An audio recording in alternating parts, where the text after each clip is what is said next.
Welcome student. आज हम पढ़ेंगे साल्ट हाइड्रोलिसिस, जो कि हमारा लास्ट टॉपिक है इस चैप्टर का। लास्ट लेक्चर में हमने डिस्कस किया था buffer solution and their application. Buffer solution के बारे में हमने पढ़ा था कि बफर सॉल्यूशन की डिफिनीशन यानी वो वाला सॉल्यूशन जो अपना पीएच ना चेंज होने दे जब आप लोग उसके अंदर स्मॉल अमाउंट में एसिड डालते हो या बेस डालते हो। और buffer solution is also known as regulator and also known as ampholyte. फिर हमने इसकी कंपोजिशन पढ़ी थी कि बनता कैसे है। यह हमेशा के लिए बनता है वीक एसिड और उसके साथ से जब उसमें हम स्ट्रांग बेस को डाल लेते थे। इसको हम बोलते हैं acidic buffer. Acidic buffer weak acid उसका salt along with strong base. और सिमिलरली इधर हमने इसकी कंपोजिशन पढ़ ली थी। और बेसिक बफर वीक बेस और उसका salt along with strong acid, ये हमने इसकी कंपोजिशन पढ़ ली थी। फिर हमने साथ में ये भी पढ़ा था कि हम किसी भी एसिडिक बफर का या बेसिक बफर का पीएच कैसे कैलकुलेट करते। तो उसके लिए हम यूज़ करते हैं हेंडरसन हेज़ल-बाल की इक्वेशन, जो ये है pH is equal to pK plus log of salt into acid. Similarly minus में करके तो नॉमिनेटर डिनोमिनेटर और डिनोमिनेटर नॉमिनेटर में चला जाता है। सिंपल है। सिमिलरली हमने बेसिक बफर का पीएच कैसे कैलकुलेट करते हैं, क्योंकि बेस के लिए हम पहले पीएच कैलकुलेट करते तो पीएच आप लोग कैलकुलेट करके pKw plus log of salt divide by base, इस तरह हमने किया था। फिर pH plus pH is equal to 14, वहाँ से आप लोग कैलकुलेट कर सकते हो। फिर मैंने यहाँ पर इसके साथ एक रिलेटेड न्यूमेरिकल भी सॉल्व किया था कि कोई एसिड है उसका साल्ट है, उसको जब आप लोग मिक्स कर लेते हो Ka की वैल्यू दिए तो आप लोग pH कैलकुलेट करो। इस तरह मैंने कहा हेंडरसन हेज़ल-बाल की इक्वेशन को यूज़ करके आप लोग कैलकुलेट कर सकते हो। इसी तरह फिर हमने ये भी डिस्कस किया था कि ये जो बफर है ये अपना एक्शन कैसे शो करता है, कि कैसे अपने पीएच को मेंटेन रखता है जब आप लोग उसके अंदर एसिड डाल लेते हो बेस डाल लेते हो। इसको हम बोलते हैं बफर एक्शन, यानी resistance offer by a buffer solution to change in pH on the addition of acid और बेस। जब यानी एसिड और बेस के डालने से, ये देखना फॉर एग्जांपल मैंने यहाँ पर बफर लिया है यानी एसीटेट है तो एसिटिक एसिड है तो एसीटेट आयन और साथ में हाइड्रोक्सिल आयन हाइड्रोजन आयन। इसी तरह जब आप लोग इसके अंदर कोई स्ट्रांग एसिड ऐड कर ले तो H और Cl। अब H यहाँ पर एडिशन से H आयन की कंसंट्रेशन इंक्रीज होगी। H आयन की कंसंट्रेशन इंक्रीज होगी मतलब pH को कम होना चाहिए और इस सोल्यूशन का जो pH है वो चेंज होना चाहिए, लेकिन ऐसा नहीं होता। मैंने कहा क्यों नहीं होता? Due to Le Chatelier principle. जब कंसंट्रेशन प्रोडक्ट में ज़्यादा हो गई तो रिएक्शन बैकवर्ड डायरेक्शन में जाएगा और अपना pH चेंज होने नहीं देगा, ये कॉमन आयन इफेक्ट की वजह से। फिर हमने यहाँ पर जब आप लोग स्ट्रांग बेस डाल लेते तो क्या होता है, यहाँ पर कंसंट्रेशन कम होनी चाहिए लेकिन फिर भी नहीं हुआ। ये सारा हमने डिस्कस किया। फिर बेसिक बफर के बारे में मैंने बताया था कि कैसे बनते और कैसे अपना रेजिस्टेंस शो कर लेते। आज हम पढ़ेंगे साल्ट हाइड्रोलिसिस। सबसे पहले साल्ट हाइड्रोलिसिस को मैं हाइड्रेशन से डिफ्रेंशिएट करता हूँ कि साल्ट हाइड्रोलिसिस और हाइड्रेशन में मेनली फ़र्क क्या है। Salt hydrolysis the reaction of cation and anion of salt with water is called salt hydrolysis। यानी किसी भी केटायन और एनायन, साल्ट का केटायन पार्ट हो तो दूसरा एनायन पार्ट होता है। फॉर एग्जांपल मैं यहाँ पर कोई सिंपल साल्ट ले तो ये MX है, मेटल है, ये हेलोजन मेनली साल्ट है। जब इसका रिएक्शन आप लोग करते हो यानी किसके साथ? वाटर के साथ, H और OH के साथ। ये वाटर है H2O। अब क्या होगा, वाटर की क्या हो जाएगी? हाइड्रोलिसिस हो जाएगी। किसने हाइड्रोलिसिस की? साल्ट ने की। H और OH के अंदर ये टूट जाएगा, इसको हम बोलते हैं साल्ट हाइड्रोलिसिस। यानी रिएक्शन केटायन का और एनायन का, किसका? साल्ट का वाटर के साथ, और वाटर मॉलिक्यूल का breakdown, hydro mean water, एलाइसिस mean splitting, इसको हम बोलते हैं साल्ट हाइड्रोलिसिस। जबकि हाइड्रेशन कुछ और है। Hydration physical interaction of cation and anion of salt with water. Physical interaction होगी, ये वाटर का जो मॉलिक्यूल है ये टूटेगा नहीं, इसको हम बोलेंगे हाइड्रेशन। जबकि वाटर मॉलिक्यूल की जब स्प्लिटिंग हो जाती है इसको हम बोलते हैं साल्ट हाइड्रोलिसिस। ये इन दोनों में फ़र्क है। अब हम आगे डिस्कस करेंगे कहाँ पर साल्ट हाइड्रोलिसिस होगी और कहाँ पर सिर्फ हाइड्रेशन होगा। अब जब साल्ट हाइड्रोलिसिस हो जाती है उसके रिजल्ट में ये 3 रिजल्ट हमारे पास आते, ये 3 काम हो जाते। सबसे पहले जो होता है वो ion separately react with water. ये जो साल्ट के आयन है ना, साल्ट के क्या है, आयन है, ये सेपरेटली रिएक्ट करेंगे वाटर के साथ। ये देखना कोई साल्ट है MX है, ये सोडियम है मेटल और साथ में क्लोरीन है। अब ये मेटल पॉजिटिव और साथ में ये X नेगेटिव, ये सेपरेटली वाटर के साथ रिएक्शन करेंगे, एक साथ नहीं करेंगे। यानी ये पूरा मॉलिक्यूल, ये दोनों पहले इसके आयन बन जाएंगे, कैटायन बन गया और एनायन। अब कैटायन अलग रिएक्शन करेगा और एनायन अलग रिएक्शन करेगा, यानी आयन सेपरेटली रिएक्ट करेंगे वाटर के साथ। उसका नतीजा क्या होगा, जब वाटर के साथ कैटायन और एनायन सेपरेटली रिएक्ट कर जाएंगे तो ब्रेकिंग ऑफ बॉन्ड हो जाएगा। यह हाइड्रोजन और हाइड्रोक्सल यानी वाटर मॉलिक्यूल है, ये ब्रेक हो जाएगा हाइड्रोजन में और हाइड्रोक्सल आयन के अंदर। दूसरा नतीजा ये हुआ। अब ये जो हाइड्रोजन और हाइड्रोक्सल आयन की ब्रेक डाउन हो गई, इसके बाद हमारे पास प्रोडक्शन ऑफ एसिडिक और बेसिक सोल्यूशन बन जाएगा। एसिडिक या बेसिक, ये देखना एक इंपॉर्टेंट बात, जब आप लोग के पास एसिड और बेस मिलते हैं ना, एसिड और बेस रिएक्ट टुगेदर और साल्ट और वाटर बनाते, इसको हम बोलते हैं न्यूट्रलाइजेशन रिएक्शन। अब यहाँ पर क्या हुआ, यहाँ पर साल्ट और वाटर दोनों मिल गए, क्या बन गया, एसिडिक या बेसिक सोल्यूशन बन गया। ये अपोजिट है न्यूट्रलाइजेशन सोल्यूशन का। क्या है, अपोजिट है न्यूट्रलाइजेशन सोल्यूशन का। या तो एसिड बन जाएगा या बेसिक सोल्यूशन बन जाएगा, और वो डिपेंड करेगा किस पे, वो डिपेंड करेगा साल्ट पे। तो साल्ट आप लोगों के पास किधर से आया है, इसी बिना पर आप लोगों के पास दो तरह के हाइड्रोलाइसिस होती है। कितनी तरह की, दो तरह। एक को हम बोलेंगे एनायनिक हाइड्रोलाइसिस और दूसरे को हम बोलेंगे कैटायनिक हाइड्रोलाइसिस। मैं समझा रहा हूँ आगे कि एनायनिक हाइड्रोलाइसिस क्या होता है और कैटायनिक हाइड्रोलाइसिस क्या होती है। एसिडिक और बेसिक सोल्यूशन की फॉर्मेशन होगी, इधर तक सही है। अब आगे चलते रिएक्शन इसका पढ़ते हैं। फॉर एग्जांपल हमारे पास कोई साल्ट है, मैं कोई भी साल्ट ले लेता हूँ MX, मेटल और X, इसके दो पार्ट होते हैं साल्ट के, एक कैटायनिक पार्ट और दूसरा एनायनिक पार्ट। अब जब ये कैटायनिक पार्ट, फॉर एग्जांपल ये आप लोगों ने किसी भी सोल्यूशन के अंदर डाल दिया तो इसकी डिसोसिएशन हो जाएगी कैटायन और एनायन के अंदर।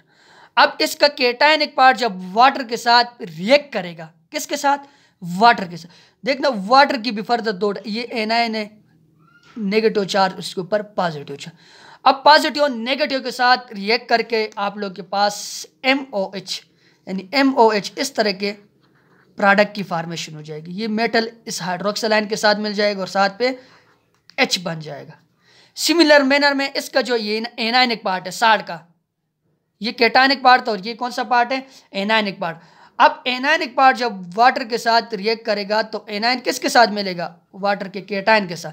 वाटर मॉलिक्यूल टूट रहा है, यहाँ पर देखना हाइड्रोलाइसिस हो रही है, तो ये आप लोग के पास HX बन जाएगा और साथ में OH नेगेटिव फॉर्म में आ जाएगा। तो यहाँ पर जो हाइड्रोलाइसिस की है साल्ट ने, किसकी, वाटर की। साल्ट के कौन से पार्ट ने किए, साल्ट के कैटायन ने किए, इसको हम बोलते हैं कैटायनिक हाइड्रोलाइसिस। कौन सा, कैटायनिक हाइड्रोलाइसिस। आगे हम डिस्कस करेंगे डिटेल से। इसी तरह अगर इसका नेगेटिव पार्ट इस वाटर की हाइड्रोलाइसिस करेगा, इसको हम बोलेंगे एनायनिक हाइड्रोलाइसिस। कैटायनिक हाइड्रोलाइसिस और एनायनिक हाइड्रोलाइसिस की समझ आ गई। चलो आगे हम जाते, क्लासिफिकेशन ऑफ साल्ट करते on the basis of hydrolysis. Classification of salt, कितनी तरह की साल्ट होती है, वाटर की हाइड्रोलाइसिस कैसे करता है ये साल्ट। तो इसी बिना पर हम क्लासिफिकेशन जब करते हैं साल्ट की, there are 4 types of hydrolysis. कितनी तरह की हाइड्रोलाइसिस होती है, 4 तरह की हाइड्रोलाइसिस होती है on the basis of nature of salt. Salt की नेचर की बिना पर आप लोगों के पास 4 तरह के हाइड्रोलाइसिस होती है। तो एक एक को हम डिस्कस करते हैं। सबसे पहले जो हाइड्रोलाइसिस होती है उसको हम बोलते हैं, हाइड्रोलाइसिस जो करते हैं साल्ट, साल्ट का नेचर में बता रहा हूँ, एसिडिक साल्ट है। कौन सा साल्ट है, एसिडिक साल्ट है आप लोग के पास। अब एसिडिक साल्ट बनता कैसे, एसिडिक साल्ट यहाँ पर मैंने लिखा, आप लोगों ने पूरा लिखना है। Acidic salt is from by the strong acid plus weak base. Acidic salt बनता है स्ट्रॉन्ग एसिड और वीक बेस के कम्बिनेशन से। और जब आप लोग स्ट्रॉन्ग एसिड और वीक बेस को डिसोसिएट कर लेते हो वाटर के अंदर, इन दोनों को मिलाकर वाटर के अंदर डिसोसिएट कर लेते हो, तो इससे जो सोल्यूशन बनता है इसको हम बोलते हैं एसिडिक सोल्यूशन। कौन सा solution, acidic solution when dissolved in water. Strong acid plus weak base when dissolved in water, the solution will form acidic solution. अब स्टूडेंट अक्सर पूछते हैं कि ये स्ट्रांग एसिड और वीक बेस का हमें कैसे पता चलेगा, साथ में स्ट्रांग बेस और वीक एसिड का कैसे पता चलेगा। यहाँ पर मैंने पहले भी लेक्चर में बार बार समझाया, लेकिन यहाँ पर मैंने कुछ आप लोग के सामने स्ट्रांग एसिड और स्ट्रांग बेस लिखे हुए। अब इसके अलावा कोई भी एसिड आ गया तो वो आप लोग के पास वीक होगा, इतना भी वीक, लेकिन ये मैंने स्ट्रांग एसिड का ऑर्डर लिखा हुआ। इसी तरह ये स्ट्रांग बेस मैंने लिखा, इसके अलावा कोई भी बेस आ गया तो क्या होगा, वीक बेस होगा। तो HI hydrogen iodide, HBr, HCl, HClO4, perchloric acid, H2SO4, HClO3, HNO3, ये सारे के सारे आप लोगों के पास स्ट्रांग एसिड है, बस इनको याद कर लेना। सिमिलर मैनर में स्ट्रांग बेस कौन से होते हैं, lithium hydroxide, sodium hydroxide, potassium, rubidium hydroxide, caesium hydroxide, calcium hydroxide, स्ट्रांशियम hydroxide और ये जो बेरियम हाइड्रोक्साइड है, ये आप लोगों के पास स्ट्रांग बेस्ड है। इसके अलावा अगर कोई बेस आ गया तो वो क्या होगा, वीक बेस होगा। इतनी सी बात स्ट्रांग एसिड और वीक बेस, ये बफर सोल्यूशन में भी हम यूज करते, तभी मैंने यहाँ पर लिखा हुआ है कि स्ट्रांग एसिड स्ट्रांग बेस को आप लोगों ने याद करना है, और उसको हम आगे भी डिटेल से पढ़ेंगे, ये आप लोगों के काम आने वाले हैं। ये दो जो है इंपॉर्टेंट है। अब मैं एसिडिक सॉल्ट की बात कर रहा हूं, तो एसिडिक सॉल्ट किधर से आएगा, स्ट्रांग एसिड से आएगा और वीक बेस से आएगा। तो यहां पर मैंने लिखे हुए कॉपर क्लोराइड और साथ में अमोनियम क्लोराइड और साथ में FeSO4। अब ये जो साल्ट है ये आप लोगों के पास एसिडिक साल्ट है, क्यों, ये आए कॉम्बिनेशन से, किसके, स्ट्रांग एसिड और वीक बेस के कॉम्बिनेशन से। चलो मैं इसको उठाकर यहां पर एक्सप्लेन करने वाला हूं। ये एसिडिक साल्ट है अमोनियम क्लोराइड, ये किधर से आए, ये अमोनियम हाइड्रोक्साइड से आए।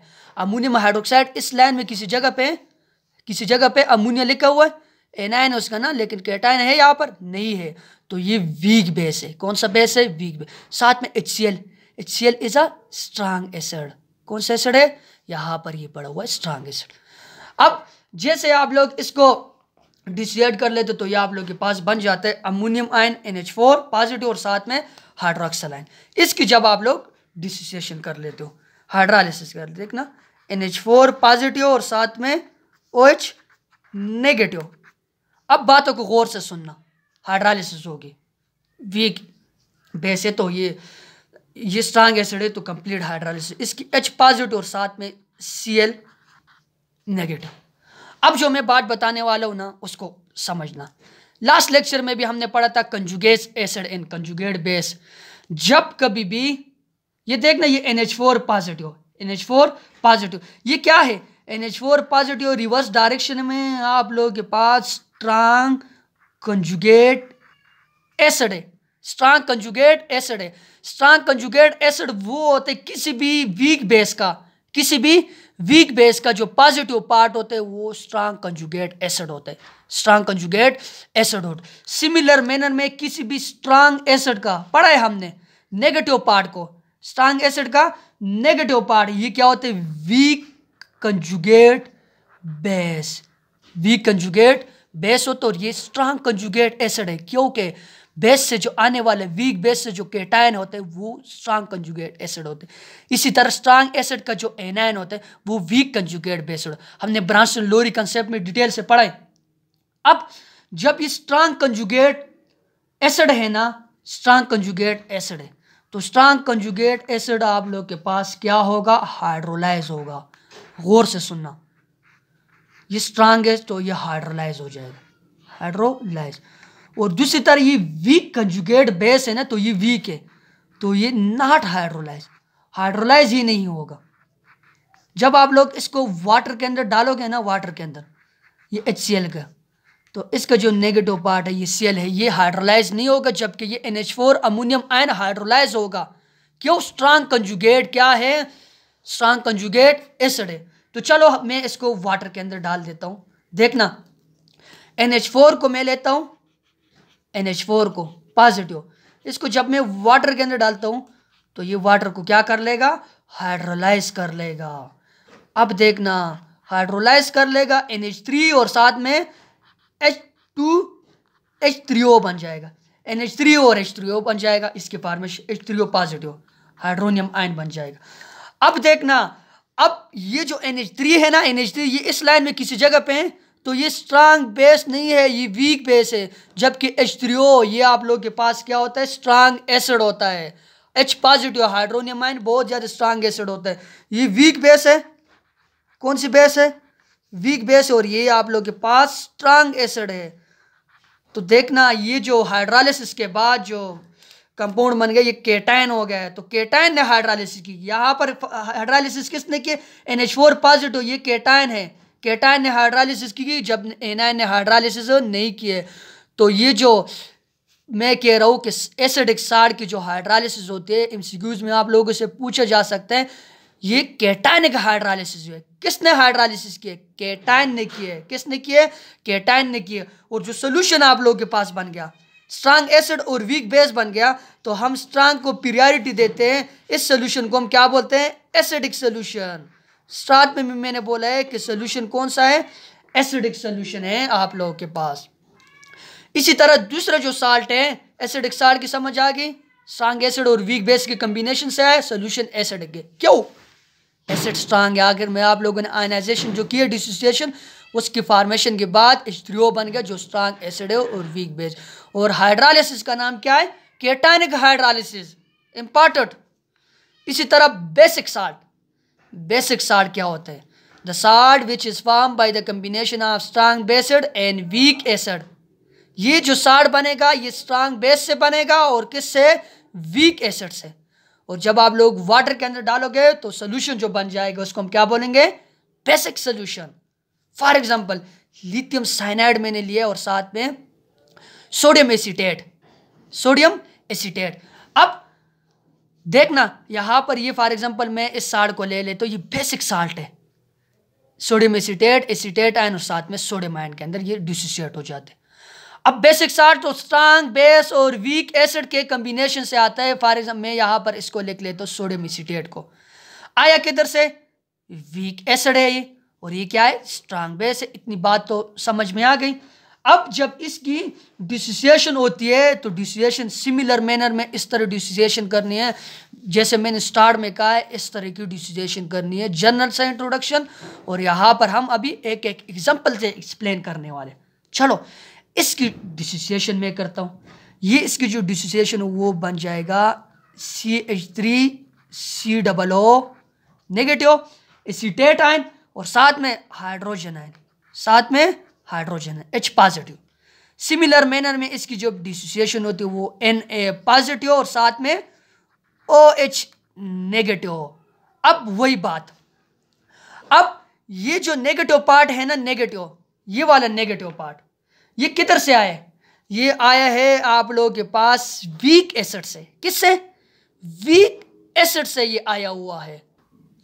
तो वीक एसिड का जो नेगेटिव पार्ट होता है, वीक एसिड है, सही है, एसिटिक एसिड इज वीक। इसका जो नेगेटिव पार्ट होता है ये हमारे पास क्या होता है, ये स्ट्रांग कंजुगेट बेस। तो ये स्ट्रांग कंजुगेट बेस है क्योंकि negative part of weak acid strong conjugate base, और ये जो नेगेटिव पार्ट ऑफ कौन सा, strong acid, weak conjugate base होता। इतनी सी बात। अब यहाँ पर ये जो सेकंड वाला है NaOH, ये स्ट्रांग बेस है। कौन सा बेस है, स्ट्रांग बेस है। इसका जो पॉजिटिव पार्ट है ना, पॉजिटिव पार्ट, ये क्या होगा, स्ट्रांग बेस का जो पॉजिटिव पार्ट होता है कंजुगेट क्या होता है, वो कंजुगेट एसिड होता है। लेकिन कौन सा कंजुगेट एसिड होगा, ये वीक कंजुगेट एसिड होगा। स्ट्रांग एसिड का पॉजिटिव पार्ट, स्ट्रांग एसिड का वीक एसिड का, सॉरी वीक एसिड का negative part strong conjugate base, और स्ट्रांग बेस का positive part weak conjugate acid. Detail से हमने ये टॉपिक पढ़ा हुआ भी है।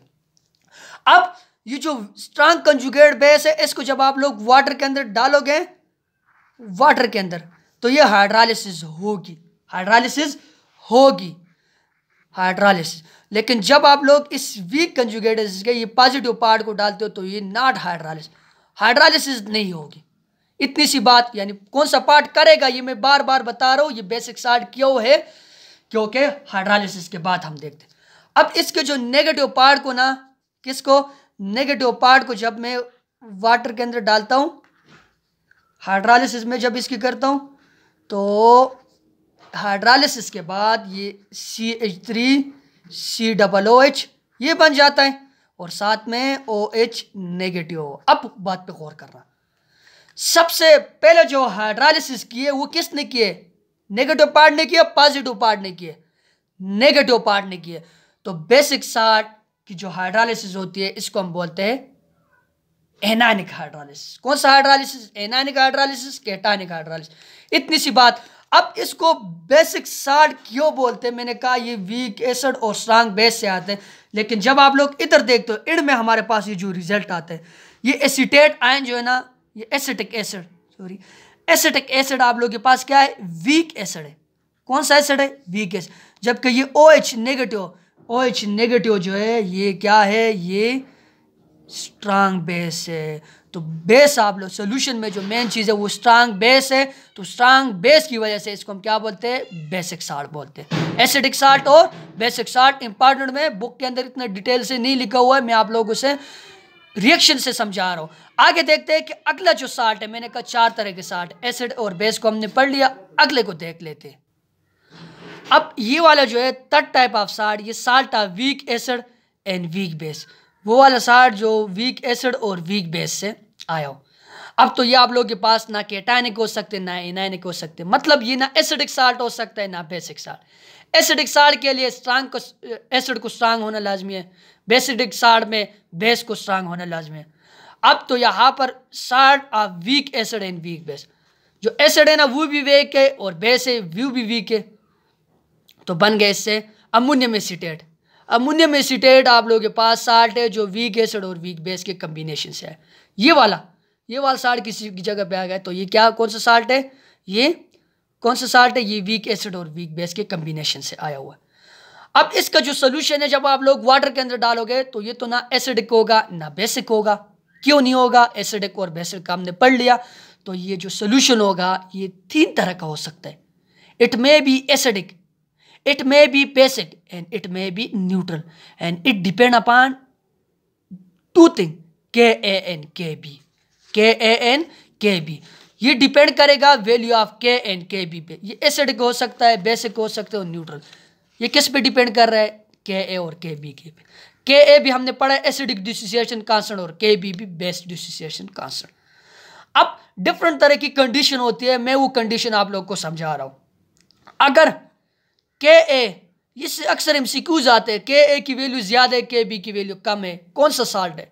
ये MCQs में अक्सर आता है, डिफरेंट तरह के टेस्ट में भी आ सकते हैं और आप लोगों के एक्सरसाइज में भी इससे रिलेटेड 1-2 MCQs है। तो जब Ka और Kb की वैल्यू से ज़्यादा होगी तो जो सोल्यूशन होगा वो एसिडिक होगा, और acidic solution is also known as cationic hydrolysis. इस वक्त क्या होगा ये भी पूछा जा सकता है आप लोगों से कि जब Ka Kb से ज्यादा है तो pH इज ग्रेटर देन 7।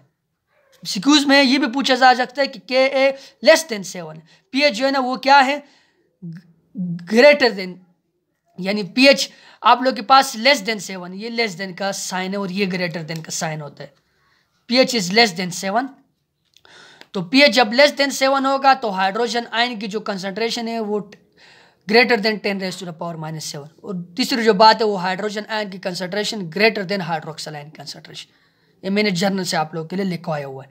ये वाली कंडीशन अगर आ गई तो कौन सा साल्ट होगा? एसिडिक साल्ट होगा। हाइड्रोलाइसिस कौन सी होगी? कैटायनिक हाइड्रोलाइसिस होगी। सही है सोल्यूशन।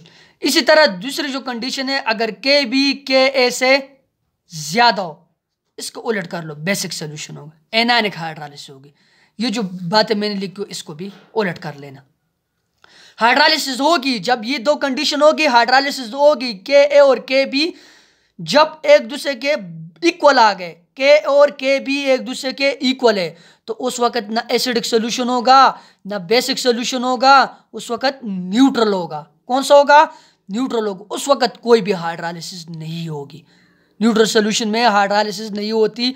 अगले वाले साइड में मैं समझा रहा हूँ, यहाँ पर हाइड्रेशन होगी, हाइड्रोलाइसिस नहीं होगी, हाइड्रेशन होगी। स्टार्ट में मैंने कहा कि हाइड्रोलाइसिस और हाइड्रेशन को समझ लेने, इन दोनों में डिफरेंस है, ये दोनों सेम चीज़ नहीं है। तो अगले जो साल्ट को हमारे पास साल्ट है वो है न्यूट्रल साल्ट। कौन सा साल्ट है? Neutral salt. न्यूट्रल साल्ट वो साल्ट होता है जो स्ट्रांग एसिड और स्ट्रांग बेस के कम्बिनेशन से आया हो। या वीक एसिड या वीक बेस के कम्बिनेशन से आया हो, और इससे जो साल्ट बनेगा आप लोगों के पास वो न्यूट्रल साल्ट होगा। अब फॉर एग्जांपल मैंने यहाँ पर लिखा हुआ स्ट्रांग एसिड है और साथ में स्ट्रांग बेस है, NaCl और वाटर बन गया। अब ये NaCl, KCl, LiCl ये सारे जो है आप लोग के पास स्ट्रांग एसिड और स्ट्रांग बेस के कम्बिनेशन से आते हैं, और ये साल्ट न्यूट्रल साल्ट होते हैं। अब न्यूट्रल साल्ट आयनाइजेशन के बाद Na पॉजिटिव और Cl नेगेटिव में। अब इधर मैंने यहाँ पर लिखा हुआ है कि ये NaOH और Cl से आया हुआ है, Na पॉजिटिव और OH नेगेटिव, H पॉजिटिव और Cl नेगेटिव। अब इसमें अगर हम देख लें इंपॉर्टेंट चीज़, ये जो हाइड्रोलिसिस के लिए ना इंपॉर्टेंट चीज़ है ना, वो क्या है, वो आप लोगों के पास ये कंजुगेट बेस है। अब NaOH स्ट्रांग एसिड, इसका जो पॉजिटिव पार्ट है ये क्या होगा, वीक कंजुगेट बेस। कौन सी चीज, weak conjugate acid, weak conjugate acid. और वीक कंजुगेट एसिड बार बार मैं कह रहा हूं ये हाइड्रोलिसिस नहीं होता है। इसी तरह HCl, इसका जो HCl का जो ये नेगेटिव पार्ट है एसिड का नेगेटिव पार्ट, ये नेगेटिव पार्ट क्या है, negative part is weak conjugate base. तो वीक कंजुगेट बेस हाइड्रोलाइज होता है, नहीं होता है। तो यहाँ पर जब मैं इस वीक कंजुगेट एसिड को या इसको वाटर के अंदर डालते हो तो HCl और OH बनेगा, नहीं बनेगा। मैंने रिएक्शन लिखी लेकिन ये पॉसिबल नहीं है, हाइड्रोलाइसिस के लिए लाजमी है कि वहाँ पर स्ट्रांग होना लाजमी है। तो यहाँ पर हाइड्रोलाइसिस नहीं होगी, यहाँ पर हाइड्रेशन होगी। क्या होगी, हाइड्रेशन। हाइड्रेशन क्या, it is physical interaction. Hydration होती है, फिजिकल इंटरेक्शन होती है। पॉजिटिव पार्ट और नेगेटिव पार्ट उसको सराउंड कर लेते हैं। देखना मैं बताता हूँ, फॉर एग्जांपल ये NaCl है, NaCl है, इसको जब आप लोग वाटर के अंदर डालते हो H पॉजिटिव और साथ में ये वाला पार्ट, इसका जो नेगेटिव पार्ट है ये H के साथ इंटरेक्शन कर लेगा फिजिकली। इसी तरह इसको अगर इस साइड से मैं इधर लिख लूँ तो इधर से मैं NaCl को लिख लेता हूँ, इसके नेगेटिव पार्ट होते हैं, तो ये नेगेटिव पार्ट के साथ पॉजिटिव पार्ट इंटरेक्शन कर लेगा फिजिकल, और यहाँ नेगेटिव पार्ट पॉजिटिव के साथ फिजिकल इंटरेक्शन करेगा। लेकिन यहाँ पर हाइड्रोलाइसिस आप लोग के पास नहीं होगी, ये सॉल्वेशन वाला प्रोसेस होगा। So dear student, today we discuss about salt hydrolysis. What is salt hydrolysis? First I defined salt hydrolysis, reaction of cation and anion of salt with water, and it is different from hydration. Hydration is physical interaction of anion and cation of salt with water, and the result of salt hydrolysis, these three separately react with water, breaking of H and OH bond and production of acid and basic solution. Solution जो बनेगा acid और basic solution बने। अब classification of salt hydrolysis on the basis of salt, mainly 4 type of classification of salt, that is acidic salt. What is acidic salt? Strong acid and weak base की combination से जो salt आएगा उसको हम बोलेंगे acidic salt. For example, these all are strong acid and these all are weak acid. Other than these, अगर कोई और एसिड आ गया इनके अलावा तो वो क्या होगा, वीक एसिड होगा, and these all are strong base. For example, here we have a salt, acidic salt, because this salt is formed by the combination of weak base and strong acid. This compound यानी ये जो आप लोग के पास product बन गया ammonium, ये strong conjugate acid है। किधर से आए, वीक एसिड से आए। हाइड्रोलाइसिस होगा, स्ट्रांग कंजुगेट एसिड हाइड्रोलाइसिस होगा और वीक कंजुगेट बेस हाइड्रोलाइसिस नहीं होगा। अब जो हाइड्रोलाइसिस के नतीजे में आप लोग के पास प्रोडक्ट बन गया वो स्ट्रांग एसिड है और ये वीक बेस, तो इसलिए इसको हम क्या बोलते हैं, एसिडिक साल्ट। और किसने हाइड्रोलाइसिस किया, हाइड्रोलाइसिस करने वाला जो स्पीशी है वो केटाइन है। Acidic salt is also known as cationic hydrolysis, and basic salt is also known as anionic hydrolysis, and this is formed by the combination of strong base and weak acid. Strong base and weak acid. In similar manner, third type of salt is salt of weak acid and weak base. The salt which is formed by the combination of weak acid and weak base, like that CH3 COOH plus NOH, और ये आप लोग के पास ammonium acetate, ये salt आप लोग के पास बने वीक एसिड और वीक बेस के कॉम्बिनेशन। अब ये तो ना एसिडिक हो सकते, it never be acid, basic or neutral. It depend upon the value of K and Kb. It may be acidic, basic or neutral. It may be acidic, basic or neutral and it depend upon the K and Kb value. Different तरह की value मैंने यहाँ पर लिखी हुई है। इसी तरह neutral salt is salt which is form by the combination of strong acid and strong base. Strong acid and strong base के कम्बिनेशन से आया हुआ है। For example NaCl, KCl, LiCl, these all are the neutral salt. And when we dissolve these salt in water, there is no hydrolysis, there is hydration because this is weak conjugate acid and this is weak conjugate base. और weak दोनों hydrolysis नहीं show करते। ये आप लोगों का homework है कि साल्ट हाइड्रोलिसिस क्या होती है and why aqueous solution of some salt are acidic or basic. कि किसी साल्ट का जो एक्वस सॉल्यूशन होता है वो एसिडिक होता है और किस साल्ट का जो एसिडिक सॉल्यूशन या जो सॉल्यूशन होता है वो क्या होता है, बेसिक होता है। ये आप लोगों ने बताना है, इसी लेक्चर से ही नोट करना है कि एसिडिक सॉल्यूशन क्यों होता है, बेसिक सॉल्यूशन क्यों होता है, न्यूट्रल सॉल्यूशन क्यों होता है। और साथ में ये जो लेक्चर मैंने आप लोगों को पढ़ाया ये भी नोट करने लाजमी। इसके अंदर जो इंपॉर्टेंट पॉइंट है वो आप लोगों ने नोट कर लेने, क्योंकि ये वाले जो पॉइंट मैंने लिखे हुए ये वहाँ थ्योरी से मैंने उठाकर एक्सप्लेन किए हुए। थ्योरी आप लोग बुक से भी लिख सकते हो। Thank you for watching.